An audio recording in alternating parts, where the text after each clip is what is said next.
Hello students, welcome to our channel solution pharmacy. तो जैसा आप जानते हैं हम लोग ऑर्गेनिक केमिस्ट्री पढ़ रहे हैं। आज हम लोग यूनिट 3 स्टार्ट करेंगे। यूनिट 3 में हमारा फर्स्ट टॉपिक है अल्काइल हैलाइड्स। तो हम लोग अपना क्लास स्टार्ट करेंगे। स्टूडेंट्स, अगर आपको हमारा ये नोट्स चाहिए हो तो प्लीज़ आप हमारा ऐप सॉल्यूशन फार्मेसी डाउनलोड कीजिए, वहाँ नोट्स अवेलेबल हैं। देखिए यहाँ पर वर्ड है हमारे पास अल्काइल और हैलाइड, यानी कि दो अलग अलग शब्द हैं, एक अल्काइल और एक हैलाइड, जिसमें ये एक प्रकार के ऐसे ऑर्गेनिक कंपाउंड्स होते हैं जिसमें हेलोजन होता है, जिसको अपन रिप्रेजेंट करते हैं एक्स से। और ये हेलोजन जोड़ा जाता है एल्केन के साथ में। एल्केन कैसा हो गया, जैसे इसको अपन आर से रिप्रेजेंट कर रहे हैं। मान लो एक कार्बन और उसके साथ में हमारे पास हो गए 4 हाइड्रोजन, तो ये बना एल्केन, है ना। तो एल्केन के एक हाइड्रोजन को हम लोग रिप्लेस कराते हैं और उसकी जगह हम लोग सब्स्टिट्यूट कराते हैं, उसकी जगह हम लोग फिट करते हैं एक हेलोजन को। तो अब ये जो हमारा नया कंपाउंड बना है, this is known as alkyl halide.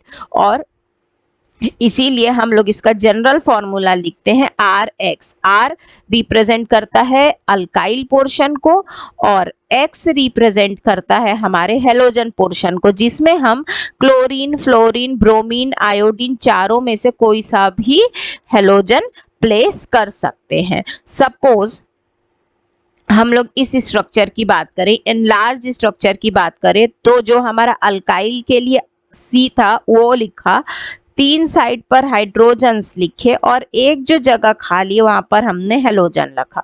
अब ये जो हेलोजन एटम है ये जुड़ता है कार्बन से और जो फंक्शनल ग्रुप बनता है उसको हम लोग कहते हैं अल्काइल हैलाइड। तो ये RX वाला जो पार्ट है ये आपका अल्काइल हैलाइड होता है।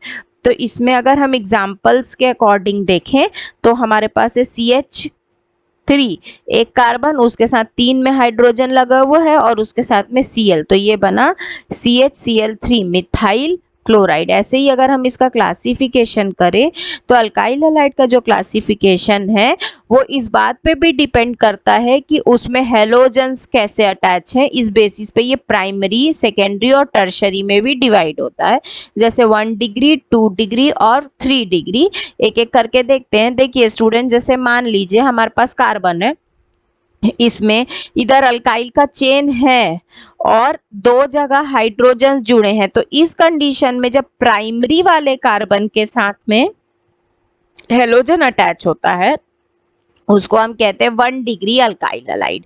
ऐसे ही आप देखिए एक हाइड्रोजन रिप्लेस हुआ और 2 जगह हमारा R लग गया, इस तरीके का जो कार्बन है that is known as secondary carbon, तो ये कंपाउंड हो जाता है हमारा 2 डिग्री अल्काइल हैलाइड। ऐसे ही अब आप तीसरे में देखो, ये तीसरा R भी हमने रिप्लेस किया, इस तरीके का कार्बन कहलाता है टर्शरी कार्बन। और अब ये वाला जो ग्रुप है that is known as 3 degree alkyl halide. तो इस हिसाब से 1 डिग्री वाले को हमने बोला प्राइमरी और 2 डिग्री वाले को सेकेंडरी और 3 डिग्री वाले को टर्शरी। इसके स्ट्रक्चर की अगर हम बात करते हैं स्टूडेंट्स, तो देखिए जैसे मान लो हम एक एग्जांपल लेके चल रहे हैं अपने स्ट्रक्चर में, मिथाइल क्लोराइड, मतलब C, एक कार्बन के लिए, मिथाइल के लिए एक कार्बन CH3, क्योंकि YL है, एक H को रिमूव करके आपने Cl लगाया, CHCl3 की हम लोग बात कर रहे हैं। तो इसका जो कार्बन होता है वो sp3 हाइब्रिडाइज्ड होता है और जो क्लोरीन होता है, जो हमारा हेलोजन है X, उसका जो p ऑर्बिटल है वो कैसा होता है, वो हाफ फील्ड होता है। ठीक है। अब जो बॉन्डिंग है कार्बन और क्लोरीन के बीच की, माने ये जो कार्बन और क्लोरीन के बीच की जो बॉन्डिंग है, ये sp3 जो कार्बन से आया है और जो p क्लोरीन से आया है उससे बना है। ठीक है। जैसे सपोज आप यहाँ पर आप देखो स्टूडेंट, तो जैसे ये कार्बन हुआ हमारा, इसका हमारे पास है sp3 का एक है ना पार्ट, और इधर पर हमारे पास है क्लोरीन, क्लोरीन पे है क्या, p ऑर्बिटल, तो p का एक डंबल जुड़ेगा और दूसरा डंबल फ्री रहेगा। तो जो डंबल जुड़ा, ये जहां पर दोनों डंबल आपस में कनेक्ट हुए, that part has sigma bond, उसको हम लोग बोलते हैं जंक्शन पे सिग्मा बॉन्ड बना। ऐसे ही जो कार्बन और हाइड्रोजन की बॉन्ड है, जैसे अगर अपन इसको स्ट्रक्चर को देखें स्टूडेंट, तो CH H और Cl ऐसा है। तो एक तो अभी आपने CCl का डिस्कशन किया, लेकिन एक जो डिस्कशन बाकी रह गया है that is carbon and hydrogen का, है ना। तो ये वाला स्ट्रक्चर, ये हुआ कार्बन और हाइड्रोजन के बीच का। यहाँ पर आप देखो ये, तो यहाँ पर कार्बन और हाइड्रोजन के बीच की जो बॉन्ड है वो ओवरलैप करती है sp3 ऑफ कार्बन और s ऑफ हाइड्रोजन का। अपन लोग जानते ही हैं कि जो हाइड्रोजन होता है उसके पास सिर्फ s ऑर्बिटल होता है। तो ये अब जो कार्बन और हाइड्रोजन के बीच जो जंक्शन बना है, ये जिसको हम येलो से ये रिप्रेजेंट कर रहे हैं, ये जंक्शन जो है ये हमारा अगेन सिग्मा बॉन्ड ही होता है ना। तो यहाँ पर सारे के सारे बॉन्ड्स कैसे हैं, सिग्मा बॉन्ड, कहीं कोई डबल बॉन्ड नहीं आ रहा है तो पाई बॉन्ड भी नहीं आएगा, सारे के सारे सिंगल बॉन्ड्स हैं तो they all are sigma bonds. और बॉन्ड एंगल जो है वो अप्रोक्सीमेट टेट्राहाइड्रल होता है, मतलब टेट्राहाइड्रल जो ज्योमेट्री होती है ना, जैसे ये देखिए ये ट्राइंगल ज्योमेट्री है, इस ट्राइंगल ज्योमेट्री में थोड़ा सा हम लोग चेंज करते हैं, थोड़ा सा स्ट्रक्चरल चेंज होता है और ये जो स्ट्रक्चर है हमारा ये टेट्राहाइड्रल में कन्वर्ट हो जाता है। तो इस तरीके का स्ट्रक्चर इज ऑलमोस्ट फाइंड, है ना। हम लोग ऐसा स्ट्रक्चर लगभग पापी अल्काइल हैलाइड डेरिवेटिव प्रिपेयर कर रहे हो। देखिए जैसे ये इसी स्ट्रक्चर की अगर हम बात करें तो एक बार हम इसको थोड़ा क्लीन करते हैं। यहाँ पर आप देखो तो ये आपके पास है कार्बन, ये उसके साथ 1 2 3 हाइड्रोजन्स हैं और ये क्लोरीन है, तो ये बन गया आपका CH3 और ये हुआ CCl, है ना, CH3Cl। अब इनके बीच में जो बॉन्ड एंगल है वो लगभग 109 डिग्री का होता है और हमारे जो टेट्राहाइड्रल स्ट्रक्चर होती है उसमें भी जो एंगल है bond angle that is almost 109 degrees. ऐसे ही आप देखो हाइब्रिडाइजेशन की बात करो तो कार्बन और हाइड्रोजन के बीच में, कार्बन और हाइड्रोजन के बीच में आ जाता है sp3 और s हाइब्रिडाइजेशन, और कार्बन और क्लोरीन के बीच में आ जाता है sp3 और p, है ना, ऐसा, क्योंकि यहाँ पर p ऑर्बिटल पार्टिसिपेट कर जाता है। इसके बाद में दोनों जगह पर आपका सिग्मा बॉन्ड ही बनता है क्योंकि ओनली सिंगल बॉन्ड फॉर्म करता है। जैसे अगर अपन मेथड ऑफ प्रिपरेशन की बात करें स्टूडेंट्स, तो मेथड ऑफ प्रिपरेशन में जो हमारा फर्स्ट मेथड है that is halogenation of alkene. अब ये थोड़ा ना आप नाम से समझो, आपके पास ऑलरेडी एल्केन है, ठीक है, CH4 है, उसमें अगर आप हेलोजन डाल दोगे, उसमें हेलोजन डालने के लिए एक हाइड्रोजन को कम करोगे तभी तो एक खाली बॉन्ड पर हाइड्रोजन डालोगे, बन गया। तो इस तरीके से प्रिपेयर हो गया ना अल्काइल हैलाइड। तो वैसे ही एल्केन्स जो हैं they can react with chlorine और bromine in presence of UV light. UV light के प्रेजेंस में हमको क्लोराइड चाहिए तो Cl2, ब्रोमाइड चाहिए तो Br2, ऐसा ऐड करते हैं और हमको रिजल्टेंट में हमारा हेलोजिनेशन ऑफ एल्केन का प्रोडक्ट अल्काइल हैलाइड मिलता है। जैसे अगर अपन इस वाले CH4 की बात करें तो इस स्ट्रक्चर को आप एनलार्ज कीजिए तो ये देखिए ऐसे CH4 हुआ, इसमें हम लोगों ने ऐड कराया Cl2, तो Cl2 को भी अपन ऐसा लिख सकते हैं 2 क्लोरीन, तो 1 क्लोरीन और एक ये H, तो HCl बन के बाहर आ गया। अब एक जो बॉन्ड हमारा खाली हुआ कार्बन का, ये खाली बॉन्ड और ये फ्री क्लोरीन, ये जगह, तो CH3Cl। इस प्रकार से आप एक एक डेरिवेटिव्स इसके नीड के अकॉर्डिंग प्रिपेयर कर सकते हैं। इसमें जो हमारा नेक्स्ट सिंथेटिक मेथड होता है, नेक्स्ट मेथड ऑफ प्रिपरेशन है, नेक्स्ट सिंथेसिस का मेथड होता है that is halogen acid, addition of halogen acid to alkenes. हम लोग एल्कीन्स से हेलोजन एसिड को ऐड करके कंपाउंड बनाते हैं। तो हेलोजन एसिड जो होते हैं वो एल्कीन में ऐड होते हैं और हमें प्रोवाइड करते हैं अल्काइल हैलाइड।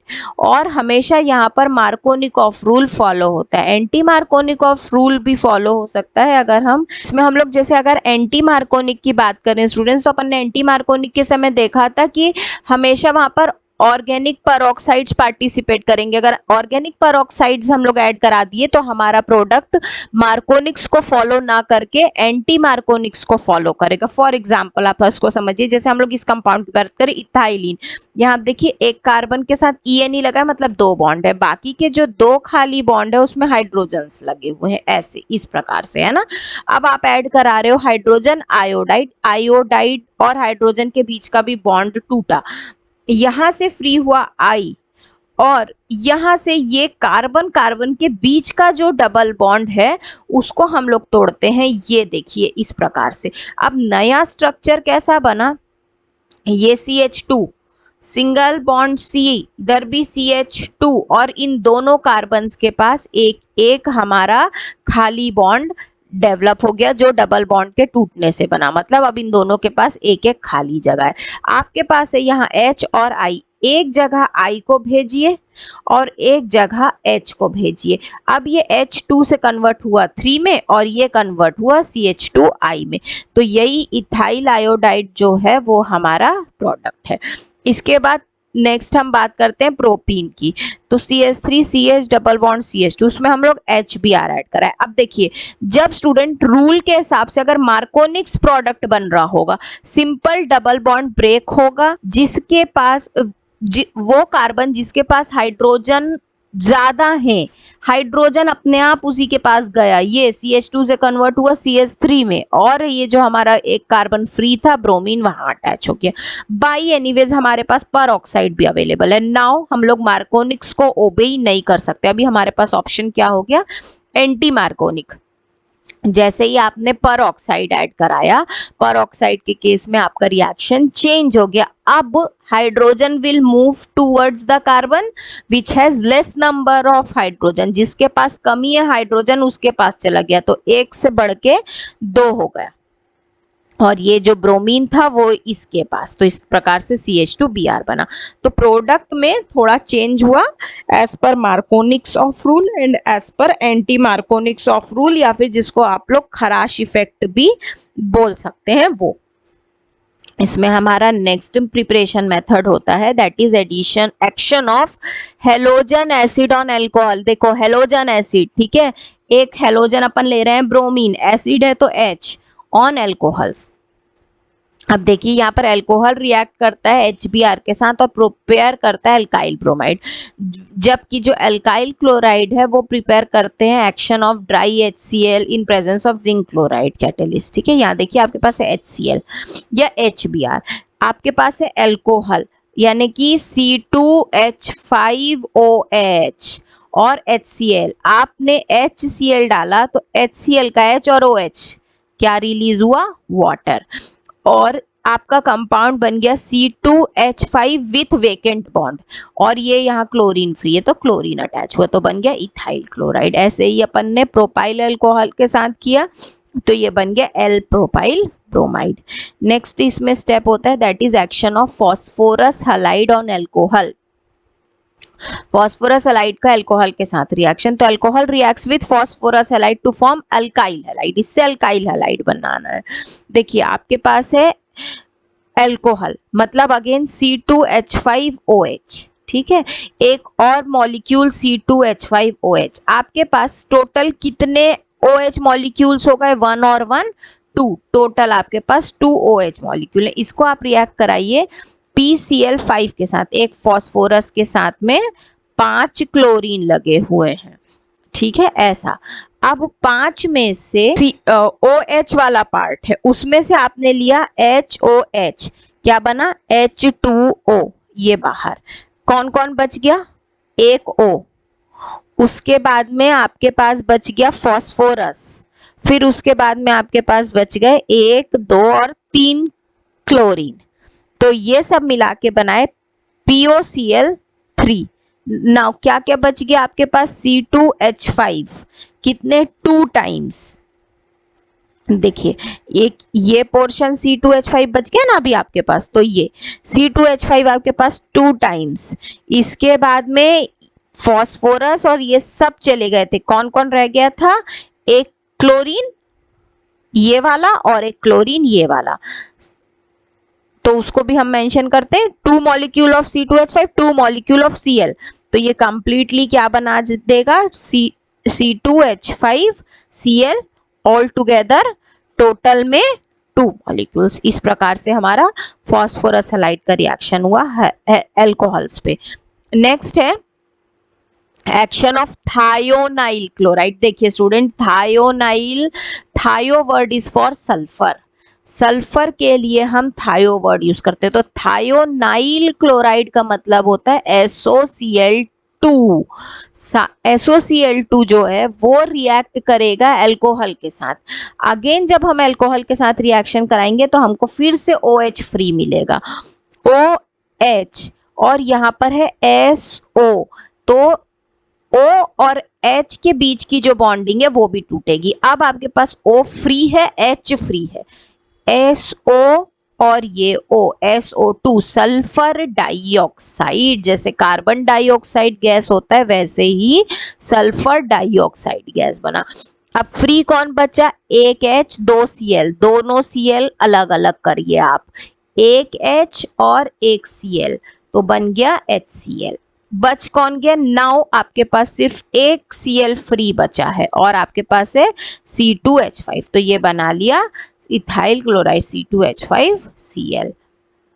इसके बाद में यहाँ पर आप देखिए, यहाँ एक ध्यान रखने वाली चीज ये है स्टूडेंट्स कि जो हम लोग कैटेलिस्ट यूज कर रहे थे, हमारा पायरीडीन नाम का कैटेलिस्ट, उसका इंपॉर्टेंस ये था इस पायरीडीन का कि ये प्रिपेयर होने वाले HCl को अपने अंदर एब्जॉर्ब कर लेगा और HCl के एसिडिक नेचर का इफेक्ट जो है वो हमारे इस रिएक्शन पर नहीं होने देगा।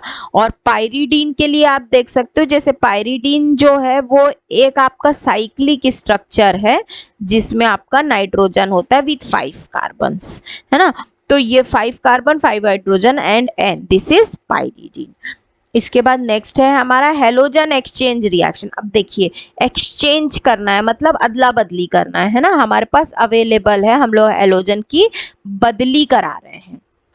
आप पहले से एक हेलोजन वाला कंपाउंड ले जाइए अल्काइल ब्रोमाइड और उसको हीट कीजिए सोडियम आयोडाइड के साथ। सोडियम आयोडाइड, सोडियम और आयोडीन, ठीक है, और हमारे पास पहले से एक तो अल्काइल ब्रोमाइड जा ही रहा था, ठीक है।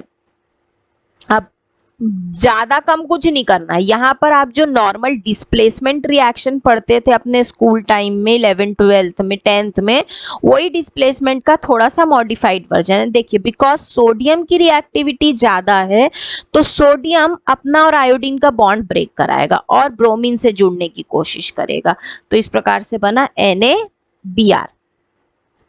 अब आपके पास फ्री कौन बच गया? अब आपके पास फ्री बच गया ये आयोडीन और ये R, तो R और I आपस में जुड़ा, ये बन गया इथाइल आयोडाइड। यहाँ पर एसीटोन जो है वो एक कैटलिस्ट का रोल प्ले करता है, वो रिएक्शन को कंडक्ट कराने में हमारी हेल्प करता है।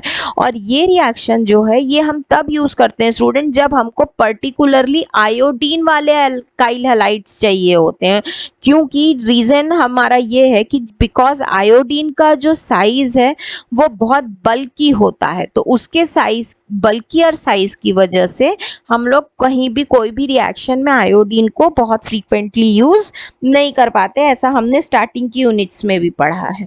तो जब हमको स्पेसिफिकली अल्काइल आयोडाइड बनाना हो, सपोज इथाइल आयोडाइड बनाना हो, प्रोपाइल आयोडाइड बनाना हो, ऐसे जितने भी आयोडीन वाले कंपाउंड्स अगर हमें बनाना हो तो हम पहले से ही एक्सचेंज वाला रिएक्शन कराते हैं जिसमें जो है वो प्रॉपर काम हो सके। तो ये था स्टूडेंट्स इसका introduction, structure and preparation methods. Next class में हम फिजिकल प्रॉपर्टी, केमिकल प्रॉपर्टी ये सब करेंगे। आई होप ये कंटेंट आपको समझ में आया होगा। अगर आपको हमारा ये नोट्स चाहिए हो तो प्लीज़ आप हमारा ऐप सॉल्यूशन फार्मेसी डाउनलोड कीजिए, वहाँ नोट्स अवेलेबल हैं। तो फिर हम लोग नेक्स्ट क्लास में मिलते हैं। Till then, thank you so much.